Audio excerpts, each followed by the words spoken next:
The year 1969 marked an unexpected turning point in automotive history, when Ford Motor Company unleashed what many consider the most extraordinary expression of American luxury ever created, the Lincoln Continental Mark III. This wasn't just another expensive car hitting dealer lots. This was a shocking statement of engineering prowess and design sophistication that would forever change how the world viewed American luxury automobiles. Picture this: on March 23, 1968, at the prestigious 12 Hours of Sebring race, Lincoln introduced their new flagship model to an unsuspecting public. The timing was no accident. Ford executives knew they had something special, something that would make even the most discerning European luxury car enthusiasts take notice. But what made this moment truly extraordinary was the terrifying gamble Ford had taken.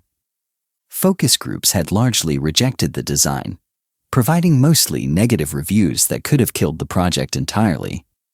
Yet Lee Iacocca and Henry Ford II loved it so much they overruled the critics and pushed the Mark III into production. The hidden story behind this automotive masterpiece begins with one of the most unconventional design directives in automotive history. Lee Iacocca, then vice president of Ford's Car and Truck Group, had issued what seemed like an impossible challenge to his design team in 1965. Put a Rolls-Royce grille on a Thunderbird. To designers at the time, this directive was absolutely abhorrent. It went against every principle of automotive design integrity. Yet this seemingly outrageous idea would prove to be one of the most successful concepts in luxury car history. The shocking reality was that Iacocca had identified a critical gap in the American luxury market. Cadillac's heavily redesigned front-wheel drive Eldorado was dominating the personal luxury car segment, and Ford needed a direct competitor that could challenge the standard of the world. The Mark III was positioned above second-tier premium personal luxury cars, such as the Ford Thunderbird, Buick Riviera, Oldsmobile Toronado, and Chrysler New Yorker Coupe. This was Ford's declaration of war against Cadillac's supremacy. The engineering foundation of the Mark III revealed both brilliant cost-saving strategies and uncompromising luxury commitments. To avoid the exceptionally high development and production costs of its largely hand-built predecessor, the 1956 to 1957 Continental Mark II, Ford made the shrewd decision to base the Mark III on the extended wheelbase Ford Thunderbird chassis. The car utilized the 117.2-inch or 2,977 mm wheelbase from the four-door Thunderbird, creating a platform that could support true luxury car proportions. But here's where the story becomes truly fascinating. While the side rail frame was identical to the Thunderbird's, the Mark III bore almost 300 pounds or 140 kilograms more bodywork, making it significantly more substantial and luxurious than its platform mate. This extra mass wasn't just dead weight, it was carefully engineered luxury, with thicker steel panels, more sound deadening, and premium construction materials that created an entirely different driving experience. At the heart of this luxury masterpiece lay one of the most powerful engines ever installed in an American luxury car, the massive 460 cubic inch or 7.5-liter V8 engine. This powerhouse generated an impressive 365 horsepower at 4,600 RPM and a substantial 500 pound-feet or 678 Newton-meters of torque. The engine featured a 4-barrel carburetor and achieved a compression ratio of 10.5 to 1, specifications that placed it among the most potent luxury car engines of its era. Power delivery came through Ford's robust C6 3-speed select-shift automatic transmission, which provided smooth and reliable gear changes perfectly suited to the Mark III's luxury character. The engine's power was efficiently routed to the rear wheels through a 2.83 to 1 conventional rear axle, creating a drivetrain combination that delivered both impressive acceleration and comfortable highway cruising capabilities. Performance figures for the Mark III were nothing short of extraordinary for a luxury car of this size. The vehicle could accelerate from 0 to 60 miles per hour or 0 to 96 kilometers per hour in just 7.4 seconds, with 0 to 100 kilometers per hour achieved in 8.7 seconds.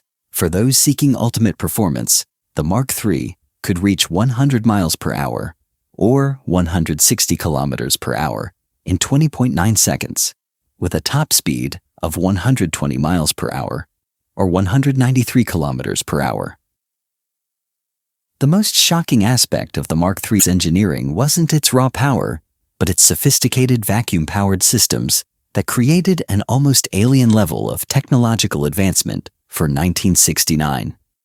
The car featured vacuum-operated headlight doors that would silently emerge from the front grille, creating a dramatic lighting display that no other American car could match. These hidden headlamps, combined with the distinctive Rolls-Royce-styled grille, gave the Mark III a visual presence that was both elegant and intimidating. The vacuum system extended far beyond the headlights, controlling everything from the climate control system to the door locks. The continuously variable speed wipers represented perhaps the most unusual engineering solution ever applied to an American car. They were powered not by electric motors, but by the power steering pump itself.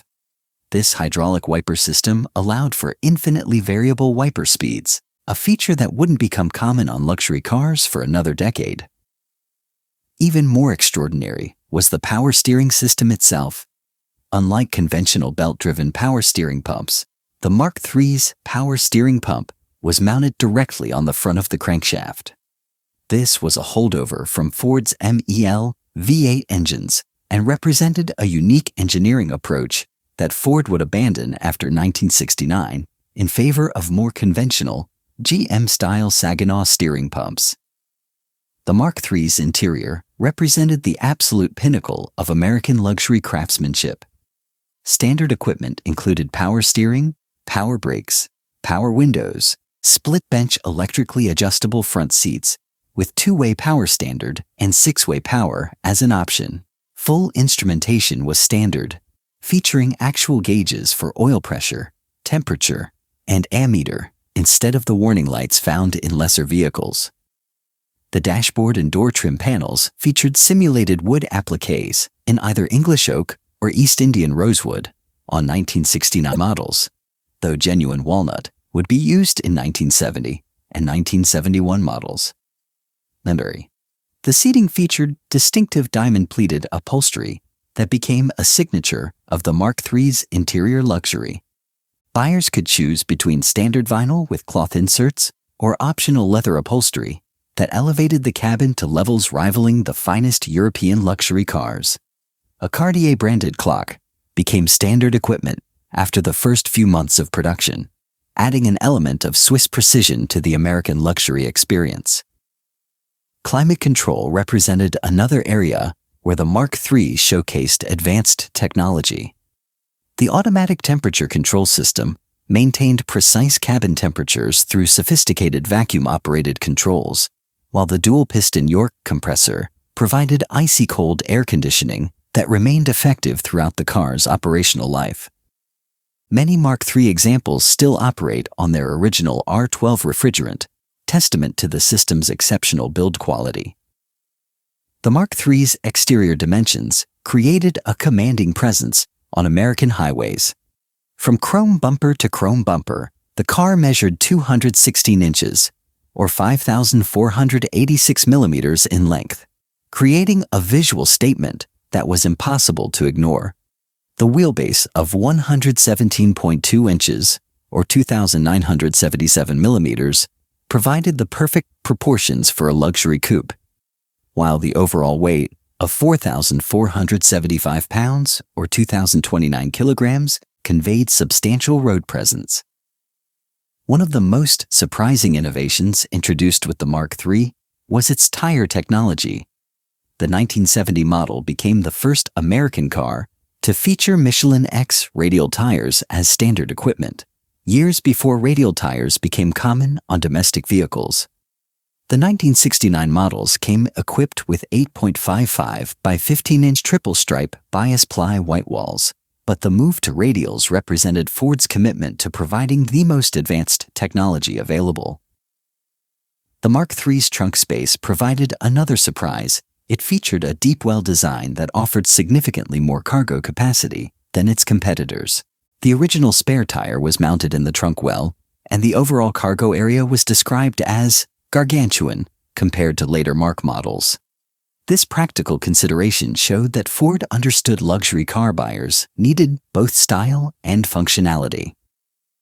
Production began at Ford's Wixom Assembly Plant in Michigan, where the Mark III was manufactured alongside the Thunderbird and Lincoln Continental. The first production year of 1969 saw 23,088 units produced, though some sources indicate 30,858 units when including late 1968 production. This strong initial production run demonstrated immediate market acceptance of Ford's luxury gamble. The pricing strategy for the Mark III revealed Ford's confidence in their luxury positioning. The base price of $6,740 represented a significant premium over conventional Ford products, with fully optioned examples reaching $8,600.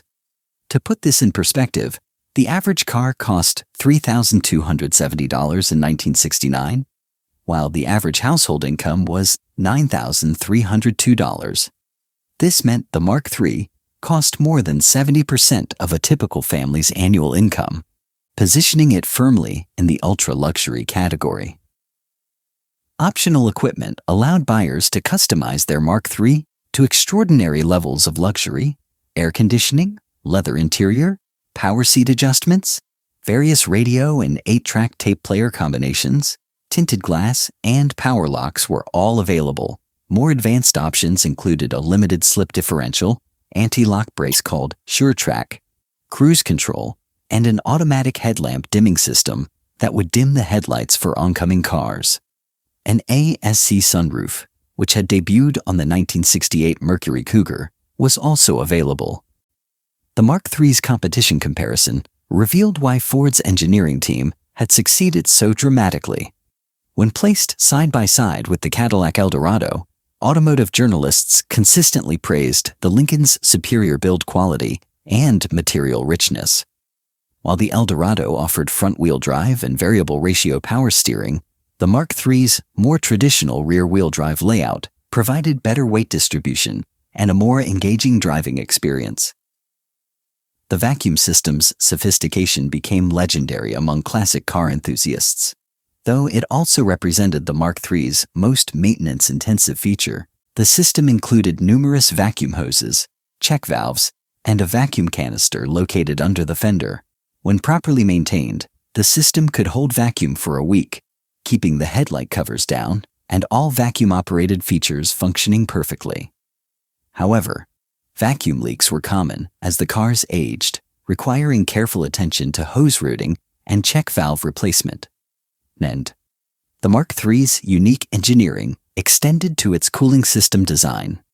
The radiator and cooling components were specifically sized for the massive 460 cubic inch engine, while the fan clutch system provided efficient cooling under all operating conditions. Maintenance recommendations included regular attention to the cooling system, distributor care, and fan clutch replacement as needed. Safety considerations included important warnings about the park mechanism in pre-1972 Ford vehicles, which required specific procedures to ensure safe operation. The Mark III's substantial weight and powerful engine demanded respect from operators, though the sophisticated engineering systems provided excellent control and stability under normal driving conditions. The Mark III's legacy extended far beyond its 3-year production run from 1969 to 1971. Total production reached 79,381 units, with the strongest year being 1971 at 27,091 units.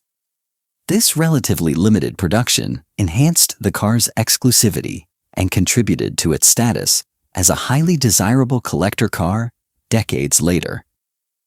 The influence of Lee Iacocca's Rolls-Royce grille on a Thunderbird concept cannot be overstated. This design philosophy created a new category of American luxury car that combined European elegance with American engineering prowess and luxury appointments. The Mark III's success established a template that would influence luxury car design for decades, proving that American manufacturers could compete with the finest European luxury marques when they committed to uncompromising quality and innovative engineering. The Mark III's sophisticated vacuum systems, powerful engine, advanced features, and impeccable build quality represented the absolute peak of 1969 American automotive luxury. Every aspect of the car, from its hidden headlights to its diamond-pleated leather seats, demonstrated Ford's commitment to creating something truly extraordinary. The result was a vehicle that captured the imagination of luxury car buyers and established Lincoln as a serious competitor in the ultra-luxury market. For automotive historians, the 1969 Lincoln Continental Mark III represents a pivotal moment when American luxury car manufacturing reached its absolute zenith. The combination of advanced engineering, sophisticated systems, powerful performance, and impeccable craftsmanship created a vehicle that remains the benchmark for American luxury cars more than 5 decades after its introduction. This was the moment when American automotive luxury achieved its highest expression, creating a masterpiece that continues to inspire admiration and respect among classic car enthusiasts worldwide.